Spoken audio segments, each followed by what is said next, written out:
I felt like some of the ways that we thought about stuff in theater had to have value off stage. Our ability to fix things, our ability to see beauty and meaning in almost anything. And of course, we're wasteful in theater too. But there is a tradition in theater of frugality, of repair, of finding beauty in the humblest objects. And I wondered what it would be like to take some of those theatrical practices out from backstage and sort of put them in the real world.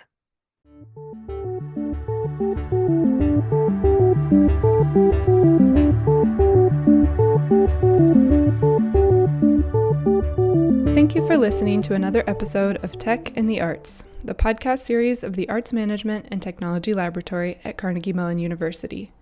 The goal of our podcast series is to exchange ideas, bring awareness, and stay on top of the trends. My name is Hannah Brainard. My pronouns are she, her, and I'm the lead researcher with AMT Lab. In this series, we're exploring the intersection of climate and the arts through interviews with leaders across disciplines. We hope you'll learn more about actions you or your organization can take toward a more sustainable future. Today, I'm joined by Sandra Goldmark, an associate professor in theater at Barnard College and the senior assistant dean for interdisciplinary engagement at the Columbia Climate School. A professor, designer, and entrepreneur, Sandra's work focuses on the circular economy and regenerative climate strategy. She's the founder of Fixup, a New York City-based pop-up repair shop, and co-creator of the Sustainable Production Toolkit for performing arts organizations. Sandra, thank you so much for joining us. It's such a joy to have you as a part of this podcast series. Thank you for having me. Just to start off, I want to talk a little bit about your book, Fixation, How to Have Stuff Without Breaking the Planet. And you use this line adopted from Michael Pollan's, his book, In Defense of Food, Eat Food, Not Too Much, Mostly Plants. And you've adapted this for materials. Have good stuff, not too much, mostly reclaimed, care for it, and pass it on. I'm wondering if you could give sort of your elevator pitch for this idea and maybe talk a little bit about how it can be adapted for arts organizations. Sure. I studied Michael Pollan's work and the food movement more broadly when I was thinking about stuff and consumption, because I felt that the food movement is more advanced than what I call the stuff movement, which is still in its infancy. And by that, I mean people in this country, I think, generally have a notion that healthy food is important for your health and that what you eat also relates to the health of the ecosystem or the communities where the food is grown. And for me, stuff, clothing, couches, kitchen appliances, phones, all of those things are actually very similar to food. They come from the earth. We transform the resources of the earth with the labor of our hands, and then we bring those objects into our home, or in the case of food, put it into our body. And so for me, using the metaphor of food and the beautiful simplicity of Michael Pollan's phrase was a way that I hope to help make some of the challenges and opportunities of overconsumption in the US more visible to my reader. It feels a little more accessible than saying, we all need to transition to a circular economy. And I do think that just the way Michael Pollan argues for food, the steps are really very simple and very familiar to many people. And by the steps, I mean the steps that I outlined, the steps to transitioning to a more sustainable and healthier pattern of consumption. Absolutely. And that's one of the things I loved. I listened to the audiobook of Fixation, and I loved just your writing style, but how you make these really complex topics fun and accessible through some of the stories that you tell. One of the most vivid ones for me is at the very beginning of the book. You talk about your broken, your vacuum cleaner and backpack strap, and you have a newborn. And as someone with a background in theatrical design, you're like, I should be able to fix this stuff. So that sort of led you to start Fixup. And I wonder if you could tell us a little bit more about that. The process of starting that and how your background in theatrical design helped inform that. Sure. So it is true that around the time that I was starting the repair shops, which is Fixup. Fixup was a series of short-term repair shops that I operated in and around New York City. Wound up in 7 years. I thought it was just going to be one short-term project. But it's true that around the time I was starting to think about this, a bunch of stuff broke in my home, the vacuum, the lamp, I still have the broken lamp right there, a backpack, it's all true. And I had this newborn, so I was a little bit inundated with, newborn stuff, as happens when you have a baby. You get a lot of gifts. You have to, reconfigure your home. Um, and I started getting frustrated with how hard it was to get something fixed, especially the vacuum. Um, there was no place in the neighborhood to take a vacuum, and I thought, this is crazy, because in theater, we would probably be able to fix this vacuum. Like, let's say we had a vacuum in a show as a prop and it wasn't working, we would fix it and get it out on stage, or at least be able to accurately diagnose it and say it's fixable or it's not. So I knew that the skills existed, and I thought, why is it that in this moment in time, these services, which existed when I was little in New York, repair shops, are so disappearing so quickly when I know that it's possible? So my first instinct was to write a letter to Walmart and convince Walmart that they needed to open repair shops in the corner of every store. This was 2013, so I guess I was a little ahead of the curve. Walmart is now taking steps towards circularity. But my second idea, after realizing that changing Walmart's business model might take a little while, my second idea was to open a repair shop in New York. So we got an empty pharmacy. We hired a bunch of friends from theater, a costumer, an electrician, a carpenter. And me and my husband, we hired ourselves too, the technical director, production manager. And I've been a set designer for many years. And we just opened our doors and started to see whether we could fix things and whether people show up. And they showed up. They did. They literally stood in lines, and they would see us fixing something like a lamp or whatever, or something else. And they'd say, oh, you can do necklaces, you can do books, you can do this, and go home, get a bag and bring this bag full of broken items that I guess they'd been kind of hoarding in a corner of their apartment and get us to fix it. It was really funny. One of the things I love so much about that is the creativity that you have to show between fixing a necklace or a lamp or a backpack, all of these different skills that align very well with a theater background. I'm wondering how the process of fixing sort of helped change your relationship with stuff, and how it might help other people kind of look at their stuff a little bit differently. I'd say that the repair shops for me helped me go a layer deeper into a practice that, as a theatrical designer, I was already a little more attuned to stuff maybe than the average person. My job was to create spaces, choose and make objects, put them on stage, and use them to help tell stories. So I was very trained and primed to understand that objects hold meaning, that they have value, and that they can help define a world on stage. And what changed for me in the repair shop is I started realizing that in many ways, our objects are telling a story and defining our world off stage as well. And unfortunately, the story that we're telling in this country is by and large not one that I wanted to be part of. A story of waste, a story of increasing cheap objects made by people who are not necessarily paid a living wage, objects made with toxic materials, on and on and on. And I felt, that designer who had filled way too many dumpsters with scenery, I felt like some of the ways that we thought about stuff in theater had to have value off stage. Our ability to fix things, our ability to see beauty and meaning in almost anything. And of course, we're wasteful in theater too. But there is a tradition in theater of frugality, of repair, of finding beauty in the humblest objects. And I wondered what it would be like to take some of those theatrical practices out from backstage and sort of put them in the real world. Perhaps another project that you're working on calls attention to some of the waste that's in theatrical design. I mean, looking at regional theaters, you create a new world on stage a couple times a year. And as you said, that can create a great deal of waste. So one project that you helped create is the Sustainable Production Toolkit.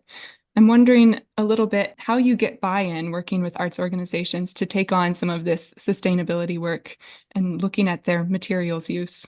It's hard to get buy-in right now. It's getting better post-pandemic from theater companies. I would say pre-pandemic, theater companies were by and large not really focusing on sustainability or climate impacts. You would hear well, we're a very small industry, which is true. You would hear a lot, we're so busy, we don't have the money, sustainability is more expensive. There's a real bandwidth and time crunch in the American theater, as we all know. And so those concerns were very real. I felt very strongly, however, at least for me personally as a designer, that I did not get into the arts to contribute to a really broken, harmful system. I got into the arts to be in conversation with the world around me, right? To be able to respond to the world and create plays that would help people think about this moment that we live in. And I felt that by sort of ignoring the climate crisis, which largely what was happening in our industry, I felt like we were not truly in conversation with the world around us. We were putting on blinders in a certain way or putting our heads in the sand. I felt it very strongly. Now, this is not all theater organizations. There are so many amazing organizations and individuals who've been working on climate topics for a long, long time. But pre-pandemic, when I was working, doing a lot of shows, kind of steady show after show, by and large, it didn't feel like the industry was willing to tackle this. And I think that feeling of no money, no time was so powerful and so prevalent and so real for so many organizations. And colleagues Edward Morris, Mike Banta, Lauren Gaston, and I tried during the pandemic to make the Sustainable Production Toolkit, to make a resource, a free resource that might make it easier for people to start doing this work.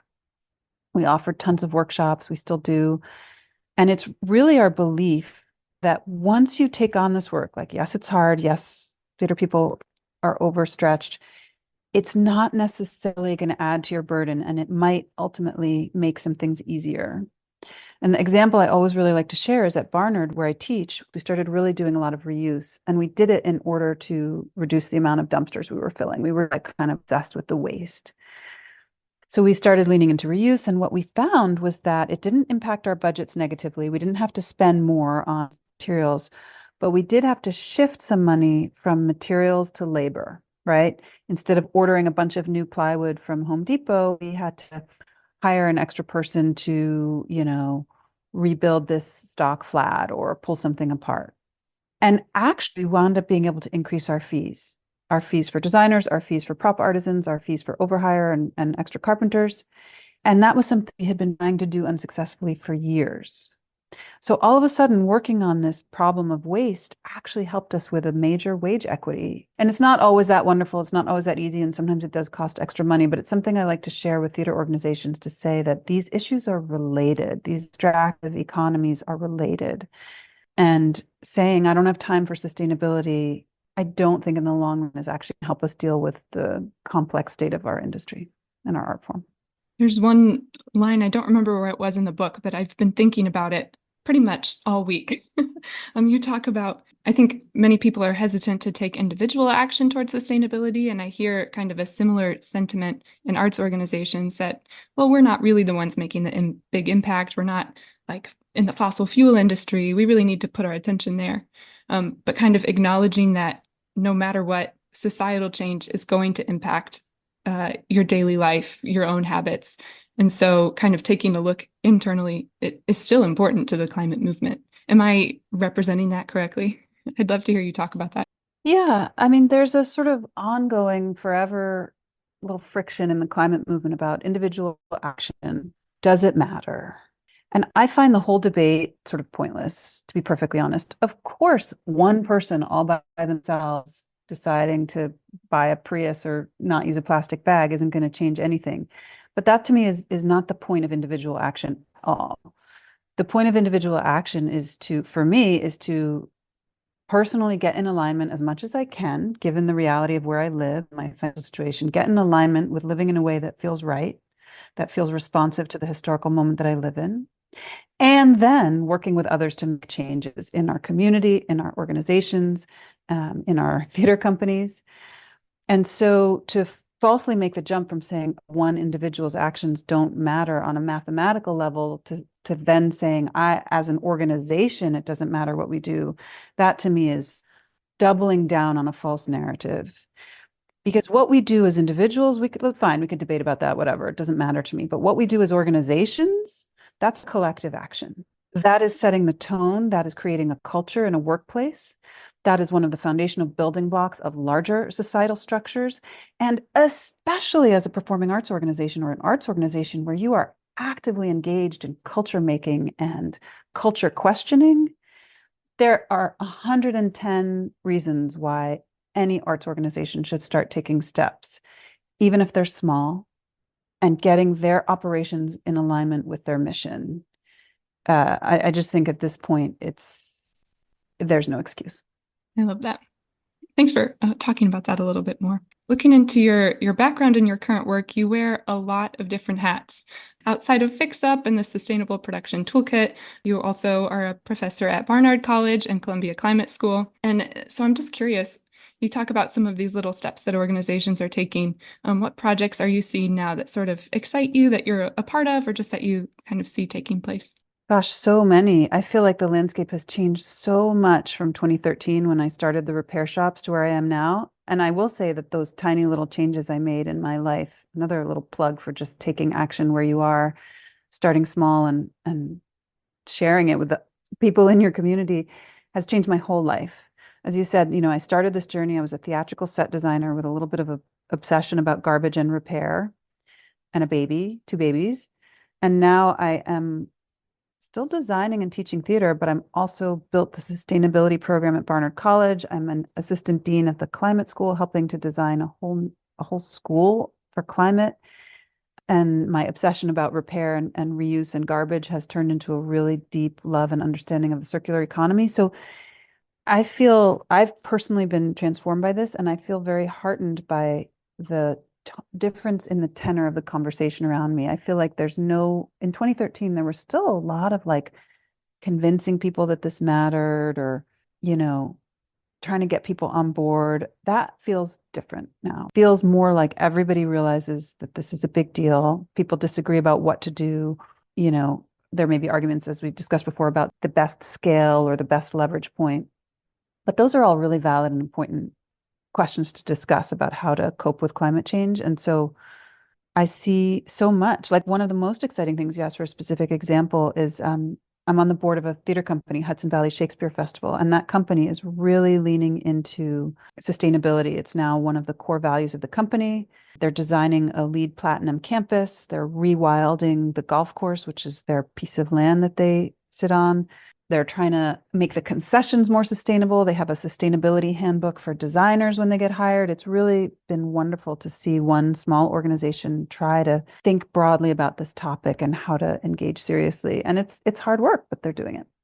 I'm looking forward to looking more into that. That's fantastic. Pivoting just a little bit to talk more about sort of theatrical design, set design, something I'm curious about is the increase in tech in some set design. And in some situations, it may replace the need for materials or allow materials to be reused more, but also might have a greater energy use to create or repair. So I'm just curious what your thoughts are around that.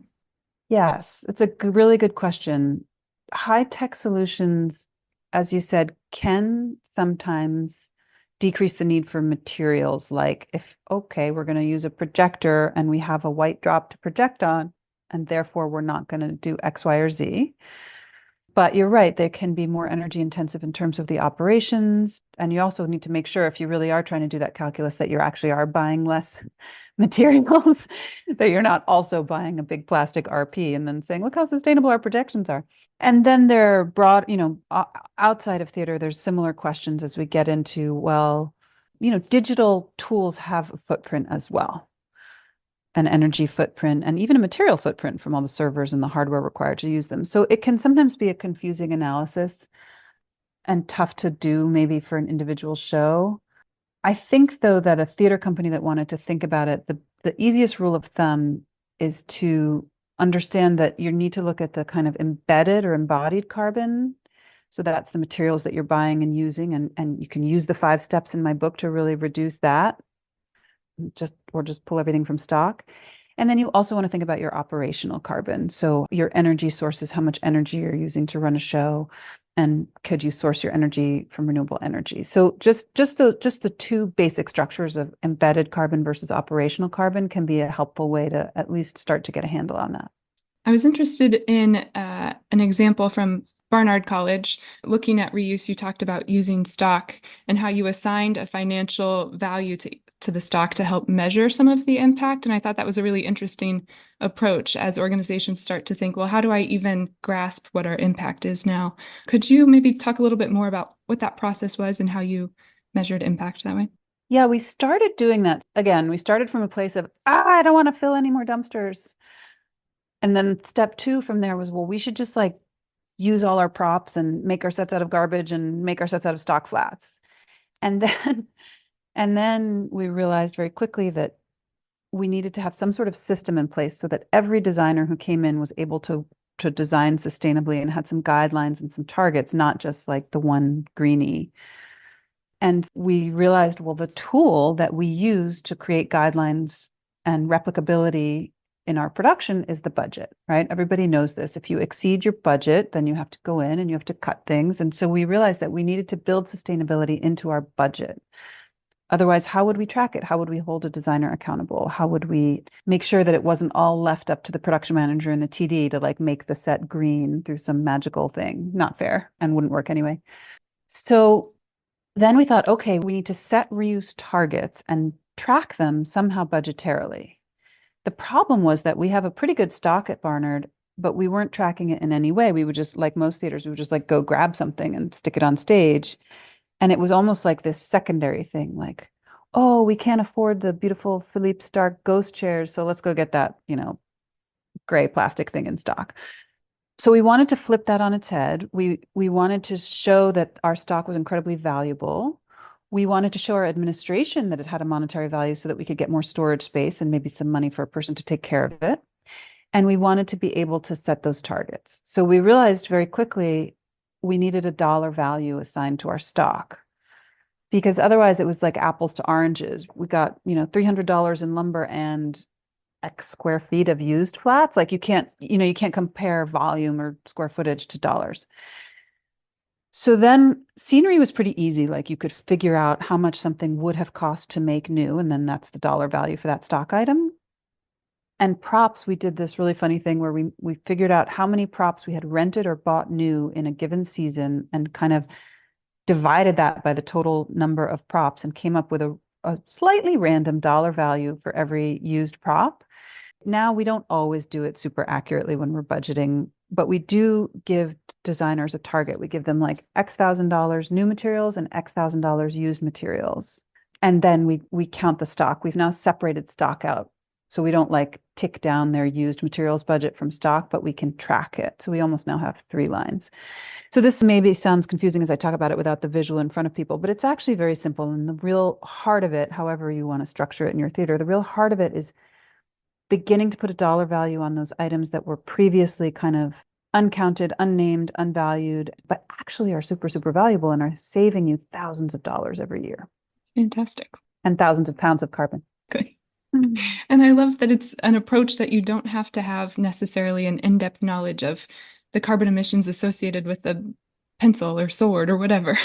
Totally. That was the other thing we wanted to avoid, because we had looked at some of the tools. There's some great tools out there. Julie's Bicycle has some for carbon footprinting your show, and we love them, but we found that it wasn't realistic for us on a regular basis. And frankly, we didn't care, like on a given show, what the carbon footprint was of that pencil or that sword. We just didn't have time. So we just needed a broader lever, a broader tool to feel confident that we were reducing our carbon footprint. And it turns out reuse is that tool. If you can significantly decrease the amount of new goods you're buying and increase your reliance on used goods, you will reliably cut your embodied carbon significantly, and you don't need to therefore know how many metric tons of carbon your sword and pencil are emitting. So I just have one final question for you, and that's actually a great place to start. So if an organization is considering to start taking action toward climate or reducing their material use, what are some of the first steps that you would recommend? The first step I would recommend is get your people together and talk about this topic and find out what issues are important to them. We really leaned into reuse and materials at Barnard because that was where we started from. Some other companies might really focus on energy, like you mentioned. Maybe they want to look at their energy sources. Maybe they have land and they want to look at how they're, treating the land or their facilities. Maybe they want to do some work with a local environmental justice community organization. There's a million ways you can start. I would recommend thinking broadly about all of these topics, but the first step is to get people together in a room and dedicate some time to talk about how you as an organization want to tackle this, and start setting some very preliminary goals, 1 or 2 or 3 changes that you think you can implement, and then with it and just keep going. That's great. Thank you so much again for your time. I've really enjoyed this conversation, and I think it'll be so meaningful to arts administrators kind of considering this work. Thank you. I really appreciate your asking. And I guess like to all the arts administrators and artists out there, it is so exciting to see change really coming to our industry. And I just want to like applaud everybody who's doing it and hope that they can use the toolkit as a resource if it's at all helpful, and share what they're doing, because people are starting to do really exciting stuff across the country. I think reading about it just helps inspire more change. So that's great. Thank you for listening to the Climate series on tech and the arts. Be on the lookout for new episodes coming to you very soon. If you found this episode informative, educational, or inspirational, be sure to send it to another arts, climate, or tech aficionado in your life. You can let us know what you think of the podcast by visiting our website, amtlab.org. That's amt-lab.org. Or you can email us at amtlabcmu@gmail.com. Follow us on Instagram at Tech in the Arts, or Facebook and LinkedIn at Arts Management and Technology Lab. We'll see you next time.